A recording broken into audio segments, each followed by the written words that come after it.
కే news ప్రేక్షకులకు నమస్సుమాంజలులు. ఈరోజు దేవీ భాగవతము పురాణాన్ని మనము ప్రారంభిస్తున్నాము.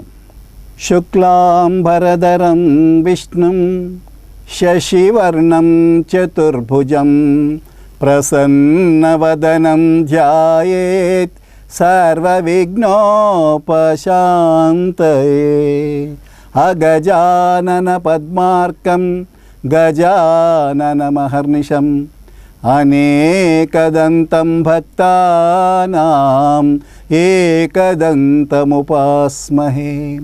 యా కుందేందుతుషారహారధవళాం యా శుభ్రవస్త్రాన్వితాన్ యా వీణావరదండమండితకరా యా శ్వేతపద్మాసనా యా బ్రహ్మా అచ్యుత శంకర ప్రభృతిభిర్దేవై సదా పూజితా సా మాం పాతు సరస్వతి భగవతి నిశ్శేషజాడ్యాపహ.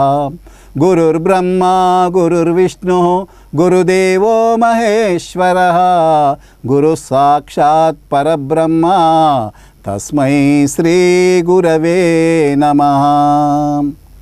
ఈ చరాచర జగత్తు అంతా ఆది పరాశక్తికి ఒక క్రీడా విలాసము. జగ సృష్టి వేళ సృజన స్వరూప, రక్షణ వేళ పాలన స్వరూప, సంహార వేళ రౌద్రస్వరూప. పరా పశ్యంతి మధ్యమాః. శ్రీమాత్రే నమః. నారాయణం నమస్కృత్యం నరం చైవ నరోత్తమం దేవీం సరస్వతీం చైవ తతో జయముదీరయేత్. ఏకదా నైమిషారణ్యే ఋషయః శౌనకాదయః ప్రపృచ్ఛ మునయః సర్వే సూతం పౌరాణికం ఖలు.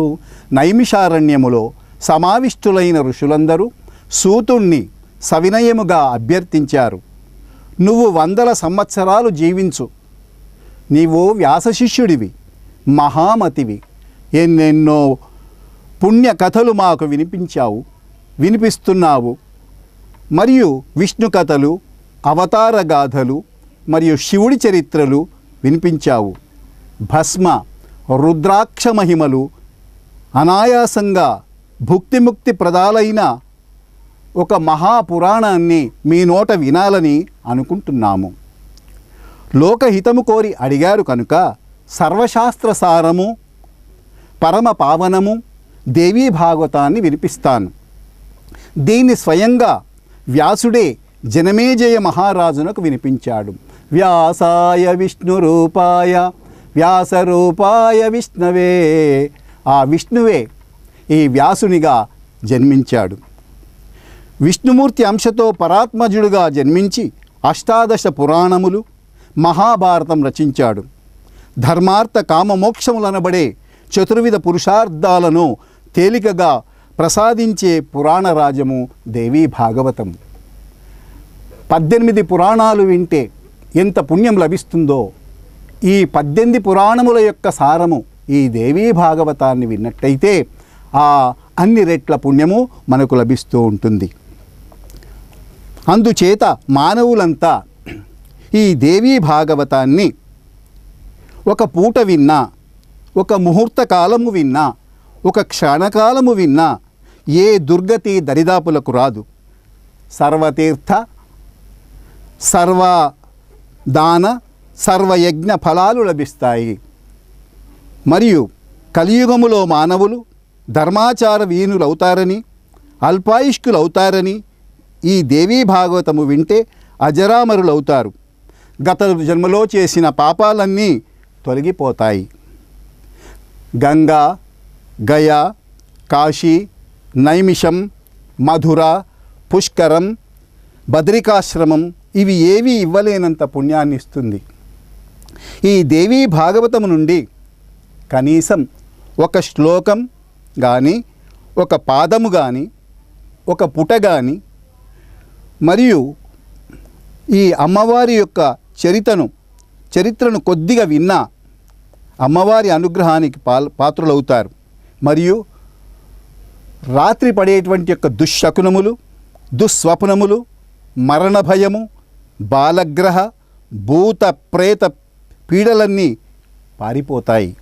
ఇంత శక్తివంతమైనటువంటి ఈ పురాణాన్ని మనమందరము కూడా భక్తి శ్రద్ధలతో విందాము. ఎవరికైతే సంతానము లేదో, ఎవరికైతే పుత్రకులు లేరో వారికి ఈ దేవీ భాగవతము వింటే తప్పకుండా సంతానము కలుగుతుంది. ఎవరైతే అనారోగ్యులుంటారో వారు ఈ దేవీ భాగవతాన్ని విన్నట్టయితే వారికి మంచి ఆరోగ్యము చేకూరుతుంది. ఎవరైతే సంతానహీనులు ఉంటారో వాళ్ళను గొడ్రాళ్ళు అంటారు. అటువంటి వాళ్ళు కూడా ఈ దేవీ భాగవతాన్ని విన్నట్టయితే వారికి తప్పకుండా సంతానము కలుగుతుంది. ఎవరైతే నిర్ధనులు ఉంటారో, పేదవాళ్ళు ఉంటారో, దరిద్రులు ఉంటారో వాళ్లకు సంపదలు చేకూరుతాయి. ఈ పుస్తకము, ఈ దేవీ భాగవతం అనేటువంటి యొక్క పుస్తకము ఎవరి ఇంటిలో ఉంటే ఆ ఇల్లే ఒక తీర్థము. వారికి ఏ కష్టము, దుఃఖము ఎప్పటికీ రాదు. శ్రీకృష్ణుని తండ్రియగు వసుదేవుడు ఈ భాగవతాన్ని శ్రద్ధగా విన్నంతనే శ్రీకృష్ణుడు శమంతకమణికి అపహరించాడు అనేటువంటి యొక్క అపప్రద తొలగిపోయి విజయలక్ష్మి సహితుడై తిరిగి వచ్చాడు. ఈ దేవీ మహిమ అనంతము, నిత్య సత్య పరాత్పర, అంతటా వ్యాపించి ఉంది. బ్రహ్మదేవుడు ఆరాధించుట చేత ఈ జగత్తును సృష్టింపగలుగుతున్నాడు. విష్ణుమూర్తి లోకాలను పాలింపగలుగుతున్నాడు. రుద్రుడు కల్పాంతములో సంహరిస్తున్నాడు. ఈ మన 33 కోట్ల దేవతలు, మన హిందువులకు 33 కోట్ల దేవతలు ఉన్నారు. ఈ దేవతలందరూ కూడా తమ తమ శక్తులను దారబోసి ఒక మహాశక్తిని సృజించారు. ఆ మహాశక్తియే ఈ దేవి. ఆమె ఒక లిప్త కాలము లోపల ఈ ప్రపంచాన్నంతా సృజిస్తుంది, కేళీ విలాసముగా వీక్షిస్తుంది, క్షణములో నశింపజేస్తుంది. అలాంటి ఆ దేవి ముగ్గురు మూర్తులను, త్రిమూర్తులను ఏర్పాటు చేసుకొని ఈ సృష్టిని, ఈ ప్రపంచాన్ని పాలన చేయిస్తూ ఉంది. ఈ సంసార బంధానికి, బంధ విముక్తికి కారణం ఆ ఆదిశక్తియే. ఇది హరిచరిత్ర. దీన్ని చదివిన వారికి, విన్నవారికి అపవాదులు, అపయశస్సులు తొలగి సుఖ సంతోషాలు, కోరికలన్నీ తీరుతాయి. జన్మాంతములో ముక్తి లభిస్తుంది. ఈ భాగవతాన్ని రోగులు, భయార్తులు, ధనార్తులు, పుత్రార్తులు అధిక భక్తితో వినాలి. పిల్లలు కలగని వారు, ఒకవేళ కలిగి శిశువులు మరణించిన వారు, గర్భస్రావాలు జరిగేవారు వింటే సత్ఫలితాలుంటాయి. సకల పురాణాలు వింటే దక్కే ఫలం కన్నా ఈ దేవీ భాగవతం వింటే లభించే పుణ్యము 100 రెట్లు అధికము. నదులలో గంగా నది, దేవుళ్లలో శివుడు, తారకలలో చంద్రుడు, దానాలలో కీర్తిధనం, క్షమాగుణ సంపన్నములో భూమి, గాంభీర్యములో సముద్రం, మంత్రాలలో గాయత్రి, పాపనాశకులలో శ్రీహరి. ఎలా ఉత్తమోత్తమమో ఈ పురాణాలలో దేవీ భాగవతమే ఉత్తమోత్తమమైనటువంటిది. కాబట్టి తప్పకుండా ప్రతి వాళ్ళు ఈ పురాణ శ్రవణాన్ని విని ఆ అమ్మవారి యొక్క అనుగ్రహాన్ని పొంది జీవన్ముక్తులు అవుతారని ప్రార్థిస్తున్నాను. బ్రహ్మదేవుని ఆజ్ఞ మేరకు నైమిషారణ్యములో తలదాచుకున్నారు. నిరంతరం యజ్ఞ యాగాది క్రతువులు విధి విధానముగా నిర్వహిస్తున్నారు. మధ్య మధ్య విరామ సమయంలో కాలక్షేపము కోసం పురాణ శ్రవణం చేస్తున్నారు. 18 పురాణములు రచించిన వ్యాస భగవానుడికి సాక్షాత్తు శిష్యుడైన సూతుడు ఒక్కటొక్కటిగా పురాణాలు వినిపిస్తున్నాడు. అందరూ శ్రద్ధాసక్తులతో వింటున్నారు. ఒక రోజున శౌనకుడు, మహానుభావ సూత మహర్షి, 18 పురాణాలను సమగ్రంగా అధ్యయనం చేశావు. నువ్వు ధన్యుడివి. మీ గురువుగారి అనుగ్రహం వల్ల నీకు పురాణ లక్షణాలు, పురాణ రహస్యాలు అన్నీ పూర్తిగా అవగతమయ్యాయి. దీనికి తోడు శ్రోతలకు తనువు పులకించేటట్టు రోమహర్షణ కథ చెప్పే నేర్పు నీకు పుట్టుకతోనే లభించింది. మా అదృష్టం బాగుంది. నువ్వు ఈ పురాణ క్షేత్రానికి ఇలా దయచేశావు. మేమంతా ధన్యులము. చెవులుండి పురాణాలు వినని వాళ్ళు నిజంగా విధివంచితులు. షడ్రసోపేతమైన విందుతో నాలుక సంతృప్తి చెందినట్లు నీవంటి పండితుల వాక్కులతో చెవులకు పండుగ అవుతుంది. చెవులు లేని పాములు సైతము శబ్దానికి సంబరపడతాయి. అటువంటిది చెవులుండి పురాణాలు వినకపోతే అవి చెవులే కావు. అందుచేత మేమంతా వినాలని కోరికతో నీ చుట్టూ చేరాము.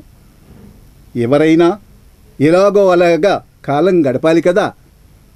వ్యసనాలతో మూర్ఖులు కాలక్షేపం చేస్తే శాస్త్ర చింతనలతో పండితులు కాలం గడుపుతారు.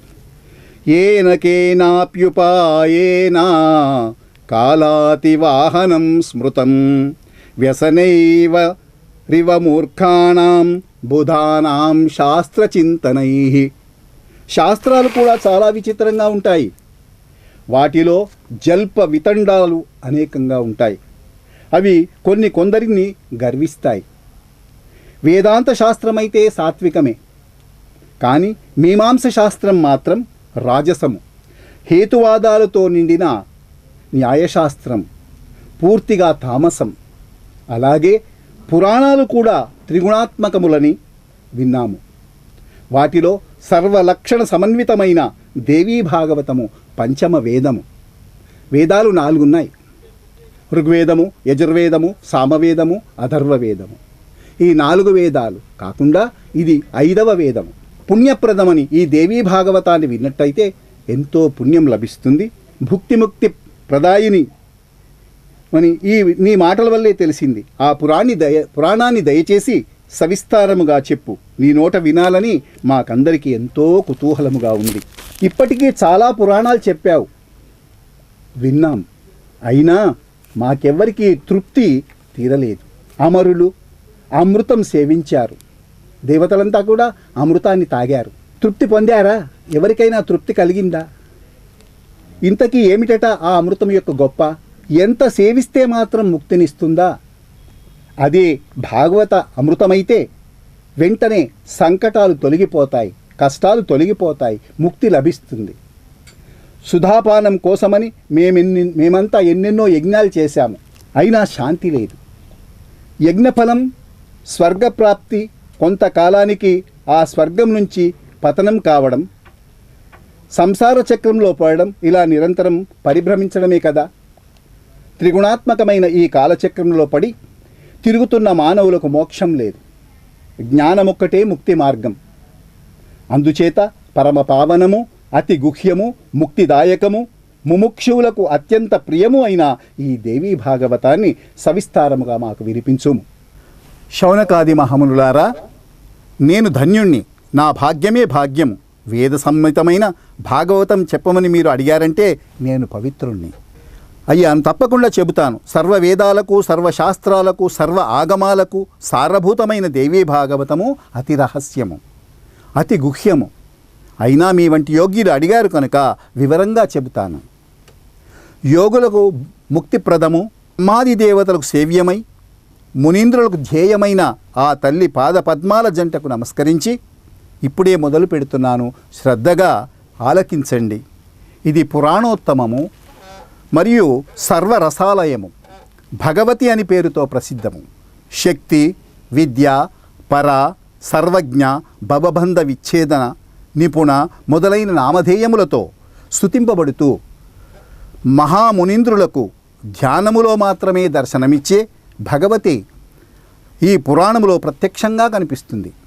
సకల సిద్ధులు కలిగిస్తుంది. సదస స్వరూపమైన ఈ అఖిల జగత్తుకు త్రిగుణాత్మకమైన స్వీయ శక్తితో తానే సృష్టించింది. ఈ అమ్మవారు ఆమె వినోదం కొరకు మనం ఎన్నో రకాలుగా చూస్తూ ఉంటాము. ఆటలు ఆడుతుంటాము, పాటలు పాడుతుంటాము, రకరకాలు చూస్తూ ఉంటాము. అలాగే అమ్మవారు కూడా ఈ సృష్టిని సృజించి అదంతా చూస్తూ ఉంటుంది. రక్షించి కల్పాంతములు ఉపసంహరించి ఒంటరిగా వినోదించే ఆ విశ్వజనిని, ఆ లోకమాతను మరొక్కసారి మనసులో స్మరించుకుందాము. వేదవేత్తలైన పౌరాణికులు బ్రహ్మాది దేవుడు సృష్టికర్త అని కదా చెబుతారు. ఈ ప్రపంచంలో సృష్టి స్థితి లయకారకులు ముగ్గురు. బ్రహ్మదేవుణ్ణి సృష్టికర్త అంటారు. ఆ బ్రహ్మదేవుడు శేషశయ్యపై విశ్రమించినటువంటి ఆ విష్ణుమూర్తి యొక్క నాభీకమలములో, ఆ తామర పువ్వులో ఆ బ్రహ్మదేవుడు పుట్టాడు. అతని సృష్టి స్వతంత్రము కాదని, బ్రహ్మదేవుడు చేసిన సృష్టి స్వతంత్రము కాదు, ఎవరెవరి కర్మానుసారముగా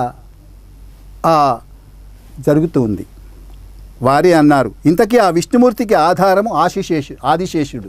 ఆ పాము మీద పడుకుంటాడు. ఆదిశేషుడికి ఆధారము మహాసముద్రము. అందులో మొత్తము నీళ్లే ఉంటాయి. రసస్వరూపము అది. ఆ నీటితోనే అనేక రసాలు తయారు చేస్తూ ఉంటాం మనం. పాత్ర లేకుండా జలము నిలబడుతుందా? చిన్న గ్లాసులో పట్టుకుంటే అంతే నీళ్లు ఉంటాయి, పెద్ద కుండతో ముంచితే ఎక్కువ ఉంటాయి. కాబట్టి పాత్ర లేనిది జలము లేదు. ఎక్కడైనా ఆ పాత్రయే, ఆ ఆధారమే ఆ జగజ్జనని, ఆ సర్వశక్తి స్వరూపిణి పాద పద్మాలను శరణు వేడుకుందాము. యోగ నిద్రామిలీతాక్షం విష్ణుం దృష్ట్వాంబుజయ స్థితః అజస్తుష్టావయాం దేవి తామహం శరణం వ్రజే. విష్ణుమూర్తి యోగ నిద్రలో ఉన్నప్పుడు నాభీకమలములోని బ్రహ్మదేవుడు ఆ జగన్మాతను స్తుతించాడు. సగుణ రూపిణి, నిర్గుణ రూపిణి, మాయా స్వరూపిణి, ఇలా 3 రకాలుగా ముక్తి ప్రదాయిని ఆ తల్లిని ధ్యానించి దేవీ భాగవతము సవిస్తారముగా చెబుతాను, మునులారా వినండి అంటున్నాడు. ఇది మహాపురాణము. పురాణము విన్నంతసేపు వచ్చే పుణ్యము అనంతము, దానికి అంతు లేదు. ఇంత వస్తుంది అని చెప్పలేము. అందుచేత పూర్వకాలములో పురాణ ప్రవచనాలు బాగా వినేవారు. మొత్తము 18,000 శ్లోకాలున్నాయి. ఈ దేవీ భాగవతములో 18,000 శ్లోకాలున్నాయి. 12 స్కంధాలున్నాయి. స్కందములంటే భాగములు. 318 అధ్యాయాలున్నాయి. మళ్ళా అందులోపల 318 అధ్యాయాలున్నాయి. ప్రథమ స్కందములో 20 స్కందాలు, ద్వితీయ స్కందములో 12 స్కందాలు, తృతీయ స్కందములో 30, చతుర్థ స్కందములో 25, పంచమ స్కందములో 35, షష్టమ స్కందములో 31, సప్తమ స్కందములో 40, అష్టమ స్కందములో 24, నవమ స్కందములో 50, దశమ స్కందములో 13, ఏకాదశ స్కందములో 24, ద్వాదశ స్కందములో 14 అధ్యాయములు. ఇన్ని భాగాలు ఉన్నాయి. ప్రణాళిక అంతా గ్రంథారములోనే, ఆరంభంలోనే తెలియజేశాను అన్నాడు వ్యాస భగవానుడు. ఇక నీకు మళ్ళా చెప్పే పని లేదు, ఎన్ని అధ్యాయాలు ఏమేమున్నాయి అని విషయాలు చెప్పడం జరిగింది. సర్గశ్చ ప్రతిసర్గశ్చ వంశో మన్వంతరాణి చ వంశానుచరితం చైవ పురాణం పంచలక్షణం. పురాణానికి 5 ప్రధాన లక్షణాలున్నాయి. సర్గము, ప్రతిసర్గము, వంశము, మన్వాంతరాలు, వంశానుచరిత్రం, ఈ 5 భాగాలు ఉంటాయి అనేవి పురాణములో ఉండాలి. నిర్గుణ స్వరూపిణి అయిన లోకమాత జగసృష్టి కోసం 3 రూపాలు ధరించింది. ఈ అమ్మవారు 3 రూపాలని ధరించింది. సాత్విక శక్తి, రాజస శక్తి, మహాసరస్వతిగా. అయితే సాత్విక శక్తి ఏమో మహాలక్ష్మిగా, మరియు రాజస శక్తిగా మహాసరస్వతిగా, తామస శక్తిగా మహాకాళి రూపంలో ఈ అమ్మవార్లు 3 రకాలుగా రాజసము, తామసము మరియు సాత్వికము. కాబట్టి దీనిని సర్గము అంటారు శాస్త్రవేత్తలు. అటుపైన త్రిమూర్తుల ఉత్పత్తి జరిగింది. బ్రహ్మ, విష్ణు, మహేశ్వరులు త్రిమూర్తుల యొక్క ఉత్పత్తి జరిగింది. వాళ్లకు ఈ ఆదిశక్తి 3 పనులు అప్పచెప్పింది. బ్రహ్మదేవుడు సృష్టి రచన రాస్తాడు. ప్రతి వారి యొక్క ఆ పాలభాగముపై, నుదుటపై వ్రాత రాస్తాడు. బ్రహ్మ యొక్క వ్రాత అది ఎవరికి తెలియదు. కాబట్టి ఆ బ్రహ్మరాత తెలుసుకోవడం చాలా కష్టం. అలాగే విష్ణుమూర్తి ఆహారం పెడతాడు. సృష్టి స్థితిగతులు చూసేవాడు నారాయణమూర్తి, లయం చేసేవాడు శివుడు. అంటే ప్రతి వస్తువు, ప్రపంచంలో ఉన్న ప్రతి వస్తువు లయమవుతుంది, మళ్ళీ తిరిగి జన్మిస్తుంది. ఇది పరంపర. పాలన కోసం హరి, ఉత్పత్తి కోసం బ్రహ్మ, నాశనం కోసం రుద్రుడు. దీనిని ప్రతిసర్గము అంటారు. రాజులకు సంబంధించి రాజులైతే సూర్య చంద్ర వంశాలను, రాక్షసులకు సంబంధించినట్టయితే హిరణ్యకశిపు ప్రభుతుల వంశాలను వివరించడమే వంశము. రాక్షసులకు సంబంధించింది ఉంటుంది, ఇటు దేవతలకు రాజులకు సంబంధించింది ఉంటుంది. అలాగే స్వయంభువుడు మొదలుకొని ఆయా మనువులను వారి వారి కాలాలను వర్ణించి చెప్పడమే మన్వంతరము. వైవస్వతో మనుర్నామో మాననీయో మనీషిణాం అని చెప్పి వైవస్వత మనువు. ఇట్లా మనువులు ఉన్నారు, ఎందరో మనువులు పరిపాలన చేశారు ఈ వారి వంశాల అనుక్రమాన్ని తెలియజెప్పడమే వంశాను చరిత్రము. ఏ రాజు పరిపాలన చేశాడు, వాళ్ళ కొడుకులు ఎవరు, వాళ్ళ తండ్రులు తాతలు ఎవరు అనేదంతా కూడా వంశానుక్రమణ అంటుంటారు. ఈ పురాణాలన్నీ పంచలక్షణయుక్తాలు, 5 లక్షణాలు ఉన్నటువంటివి. ఇవి కాక వ్యాస భగవానుడు 1,25,000 శ్లోకాలతో, అంటే దాన్ని 1,00,000 అంటారు. పూర్వంలో 1,000 రూపాయి అంటుంది, రూపాయి మీద చారణ. అలాగే ఇక్కడ 1,25,000 మహాభారత శ్లోకాలు రచించాడు వ్యాసుడు. ఆ వ్యాసుడు ఎవరు? వ్యాసాయ విష్ణు రూపాయ వ్యాస రూపాయ విష్ణవే. ఆ విష్ణువే ఈ వ్యాసుడు. ఆ భగవంతుడే ఈ మహాభారతాన్ని రచించాడు. దాన్ని ఇతిహాసము అంటారు. పంచమ వేదము అని కూడా మహాభారతాన్ని అంటారు. ఇంతవరకు చెప్పి ఎందుకనో సూతుడు 1 నిమిషం ఆగాడు. అప్పుడు శౌనకుడు మళ్ళీ ఇలా ప్రశ్నించాడు. సూత మహర్షి, నువ్వు సర్వజ్ఞుడివి, అన్నీ తెలిసినవాడవు. అందుచేత ఆ పురాణాలు ఏమిటేమిటివి సవిస్తారముగా తెలియజేయు అన్నాడు. మరి పురాణాలు ఎన్ని ఉన్నాయి, మరి వీటిని మాకు తెలియజేయండి అని అడుగుతున్నాడు. ఏమేమో మేమందరం కూడా ఈ కలికాలానికి భయపడి, కలియుగ పురుషుడు చాలా దుర్మార్గుడు, కలి ప్రవేశించినట్టయితే అనేక అనర్థాలు జరుగుతుంటాయి. వర్షాలు పడవు, ఆహారం లభించదు, రోగాలు ఎక్కువవుతాయి, మరణ బాధలు ఎక్కువవుతాయి, సూర్యతాపం ఎక్కువవుతుంది, ఈ విధంగా జననష్టం జరుగుతుంది. కాబట్టి అలాంటి ఆ కలికి భయపడి అందరూ కూడా ఎక్కడికి వెళ్ళారు? నైమిషారణ్యానికి వెళ్ళాడు. అందరూ కూడా ఋషులు, ప్రజలు అంతా అక్కడికి వెళ్ళారు. కలిదోషం కలికాలానికైనా కనిపించని ప్రదేశం మాకు చూపించు మహానుభావ. అక్కడ కలి మాత్రము అడుగుపెట్టడు, నైమిషారణ్యము. కాబట్టి అటువంటి ప్రదేశం మాకు చూయించమని చెప్పి అడుగుతూ ఉన్నారు అని మేమంతా ప్రార్థిస్తే, అలనాడు బ్రహ్మదేవుడు ఒక మనోమయ చక్రాన్ని సృష్టించి మాకిచ్చాడు. ఒక చక్రాన్ని ఇచ్చాడు. ఆ చక్రాన్ని అలా వదిలారు.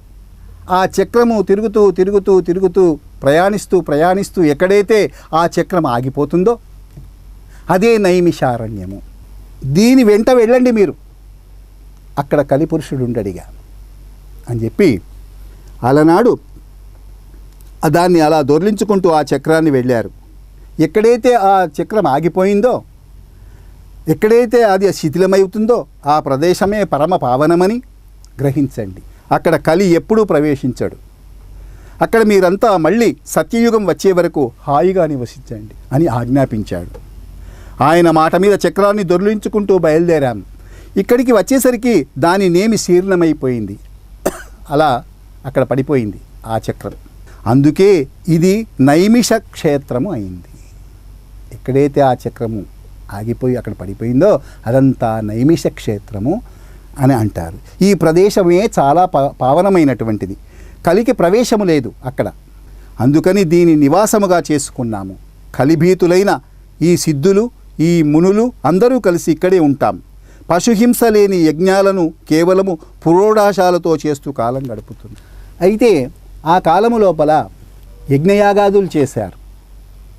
యజ్ఞం చేసినప్పుడు శ్రీరాముడున్నాడు, అశ్వమేధ యాగం చేశారని మనం వింటూ ఉంటాం.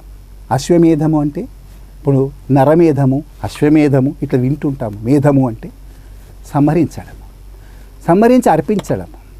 ఆ కాలములో అలా ఉండేది. అలా సంహరించి ఆ యజ్ఞ భాగంలో వేసి మిగిలినటువంటి యొక్క ఆ భాగాన్ని ప్రసాదముగా స్వీకరించేవారు ఆ కాలంలో. పురోఢాశము అంటారు. యజ్ఞానికి సమర్పించింది మిగిలింది ఏదైతే వస్తువు ఉంటుందో దాన్ని ప్రసాదముగా స్వీకరించేవారు. దాన్ని పురోఢాశము అని అంటారు. కాబట్టి మళ్ళీ సత్యయుగం వచ్చే వరకు కాలక్షేపం చేయాలి కదా. ఇంతకీ మా భాగ్యంగా నువ్వు ఇక్కడికి వచ్చావు, బ్రహ్మ సంహితమైన ఆ పురాణాన్ని సవిస్తారంగా చెప్పమని అడుగుతున్నారు. మాకు వేరే మరొక పని ఏమీ లేదు, ఏకాగ్ర చిత్తంతో వింటాము. పురాణం వినేటప్పుడు ఏం చెప్తున్నారు, మనం ఏం వినాలి అని మనసును ఏకాగ్రముగా ఉంచుకోవాలి. అటు ఇటు పెట్టకుండా మళ్ళా వింటేబాయా అని కాదు, ఇక మళ్ళా మనకు ఆ విషయం మనకు లభించదు. ఒకసారి చెప్పే మాట తిరిగి మనకు మళ్ళా చెప్పరు. కథ మాత్రంగా చెప్పేస్తే మాకు తృప్తి కలగదు. ఏదో టూకీగా రామాయణం అంతా 3 ముక్కల్లో చెప్పినట్టుగా కట్టే కొట్టే తెచ్చే అయిపోయింది రామాయణం. కట్టే సముద్రంపై వారధి కట్టాడు, కొట్టే రావణుని కొట్టాడు, తెచ్చే సీతను తెచ్చే, కట్టే కొట్టే తెచ్చే. ఈ విధంగా 3 మాటల్లో చెప్తే ఏం తృప్తి కలుగుతుంది? కాబట్టి పురాణము వింటే ఆశాంతముగా అందులో ప్రతి ఒక్క మాట, ప్రతి ఒక్క విషయము వింటే అది ఎంతో మనకు పుణ్యప్రదము. దేవీ భాగవతం అంటే అది సకల గణాలకు నిలయము. జగన్మాత నాట్యంలాగా అది చిత్ర విచిత్రము. నాట్యం చేస్తూ ఉంటే, ఆ చిందులు వేస్తూ ఉంటే అలా కళ్ళు అప్పగించి చూస్తూ ఉంటాము. వాళ్ళు ఎంతసేపు చేసినా కూడా రెప్పవాల్చకుండా చూస్తుంటాము. అలాగే ఆ అమ్మవారు ఆ నాట్యంలాగా సమస్త దోష వినాశకం. ఎవరైతే ఈ దేవీ భాగవతాన్ని వింటారో వాళ్ళు పెద్దలు చేసినటువంటి పాపాలన్నీ కూడా. కాబట్టి అఖిలవాంఛా ప్రదాయకం. మనకి ఎన్నో కోరికలు ఉంటాయి. ఆ కోరికలని తీరడానికి మనం సంకల్పం చేస్తాము. సంకల్పం చేసి సహ కుటుంబానాం క్షేమ స్థైర్య ధైర్య విజయ అభయ ఆయు ఆరోగ్య ఐశ్వర్య అభివృద్ధ్యర్థం మమ ఇష్టకామ్యార్థ సిద్ధ్యర్థం అని చెప్పి సంకల్పం చేస్తాం. మా కోరికలన్నీ తీర్చు అని చెప్పి పూజ చేసే ముందు సంకల్పం చేస్తాం. అలాగే అఖిలవాంఛా ప్రదాయకం. మనం ఎలాంటి కోరికలు కోరినా కూడా ఈ దేవీ భాగవతము మనకు తొందరగా ఫలితాన్ని ఇస్తుంది. దయచేసి వివరంగా చెప్పండి అని అడుగుతున్నారు. శౌనకుడు మళ్ళీ ఇలా అభ్యర్థించేసరికి సూతుడు సంబరపడ్డాడు. ఎవరైనా వినేవాళ్ళు ఉంటే చెప్పేవాళ్ళకు ఎంతో సంబరం, ఇంకో 4 విషయాలు ఎక్కువ చెప్పాలనేటువంటి ఒక కోరిక కలుగుతుంది. అలాగే ప్రవచనం కొనసాగించాడు. మహామునులారా, పురాణాలు ఎన్ని అని కదా అడిగారు. వ్యాసుడు రచించిన మహాపురాణాలు 18. వ్యాసుడు రచించినవే 18. వాటి పేర్లు మొదటి అక్షరాలను గుర్తుపెట్టుకోవడానికి వీలుగా ఒక శ్లోకం ఉంది, మనవి చేస్తున్నాను. పురాణాలు 18 పురాణాలు పేర్లు ఒకే శ్లోకంలో చెప్పాడు. మధ్వయం, మా అనే అక్షరముతో 2 పురాణాలు ఉంటాయి. మధ్వయం, భద్వయం చైవ, భా అనే అక్షరంతో 2 అక్షరాలు ఉంటాయి. మధ్వయం భద్వయం చైవ భ్రాత్రయం వచతుష్టయం ఆ నా ప లింగ కు స్కాని పురాణాన్ని పృథక్ పృథక్ అని. వీటిలో మత్స్య పురాణము మొదటిది. మా అంత విష్ణుమూర్తి చేప అవతారములో ఈ కథ అంతా మనకు ఆ మత్స్య పురాణములో తెలుస్తూ ఉంటుంది. మత్స్యము అంటే చేప. 14,000 శ్లోకాలు ఉన్నాయి మత్స్య పురాణము లోపల. రెండవది మార్కండేయ పురాణము, 9,000 శ్లోకాలు. ఇవి మధ్వయం అంటే 2 మా అక్షరాలతో మత్స్య పురాణము, మార్కండేయ పురాణము మా అనే అక్షరాలతో ఉన్నాయి కదా. అలాగే భవిష్య పురాణము 10,000 శ్లోకాలు, బ్రహ్మాండ పురాణము 12,100 శ్లోకాలు, బ్రహ్మ వైవర్తన పురాణము 18,000 శ్లోకాలు. 3 త్రయం, బ్రా అనే అక్షరంతో 3 పురాణాలు.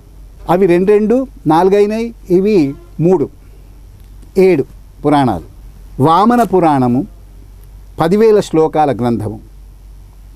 వాయు పురాణము గాలి, వాయు హనుమంతుడు అవన్నీ వాయుదేవుడికి సంబంధించినటువంటి ఒక పురాణము వాయు పురాణము 24,600 శ్లోకాలు. విష్ణు పురాణములో 23,000 శ్లోకాలు ఉంటాయి. వరాహ పురాణం, వరాహం అంటే తెలుసు పంది, ఆ పురాణము 24,000 శ్లోకాల గ్రంథము. ఇవి వచ తుష్టయం. ఇంకా అగ్ని పురాణములో 16,000, అగ్ని పురాణం ఉంటుంది 16,000 శ్లోకాలు. నారద పురాణములో 25,000 శ్లోకాలు. పద్మ పురాణములో 55,000 శ్లోకాలు. లింగ పురాణములో 11,000. గరుడ పురాణములో 19,000. మనం గరుడ పురాణం అంటే మనకు కొంచెం తెలుస్తుంది. మరణించిన ఇంట్లో ఈ పురాణాన్ని 11 రోజులు చెప్తూ ఉంటారు. ఆ పురాణాన్ని ఆ జీవుడు, చనిపోయిన జీవి ఆ ఒక్కొక్క రోజు ఆ ఇంటిలో చేరి ఉండి అవన్నీ వింటూ ఉంటాడట. అలా విని వెళ్తూ ఉంటాడు స్వర్గానికి. కాబట్టి స్కాంద పురాణంలో 81,000 శ్లోకాలు ఉంటాయి. స్కాంద పురాణం ఇవే ఆ, నా, ప, లింగ, కూస్కాలు ఇవి 18 మహాపురాణాలు. మొత్తం మీద 18 పురాణాల పేర్లు చెప్పాడు. మళ్ళీ వీటికి 18 ఉప పురాణాలు ఉన్నాయి. మహాపురాణాలు, ఉప పురాణాలు, ఇంకా చిన్న చిన్న పురాణాలు 18 36 ఇప్పటికే. వాటి పేర్లు చెప్తాను వినండి. ఇప్పుడు 18 పురాణాల పేర్లు చెప్పాను, ఇప్పుడు ఉప పురాణాల పేర్లు చెప్తాను.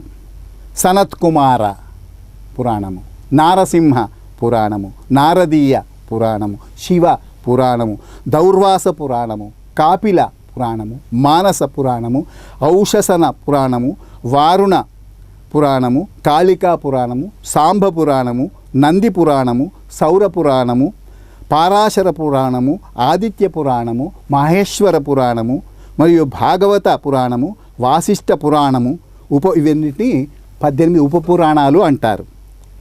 ఇన్ని వ్రాసి ఇంకా మహాభారతం రచించాడు వ్యాసుడు. 18 36 పురాణాలు కాకుండా మహాభారతాన్ని కూడా రచించాడు ఈ వ్యాసుల వారు. మన్వంతరాలులో ద్వాపర యుగం ఉంటుంది. కృతయుగము, త్రేతాయుగము, ద్వాపర యుగము, కలియుగము, ఈ యుగాలు 4 ఉంటాయి. కాబట్టి ఒక్కొక్క యుగంలో కొన్ని వేల సంవత్సరాలు పరిపాలనలు జరుగుతుంటాయి. అలా ఈ ద్వాపర యుగం వచ్చేసింది. ప్రతి ద్వాపర యుగములోనూ విష్ణువే వ్యాసుడు. ప్రతి ద్వాపర యుగంలో విష్ణువే వ్యాసుడు జన్మించి ధర్మచింతనతో యథావిధిగా పురాణాలు రచిస్తాడు.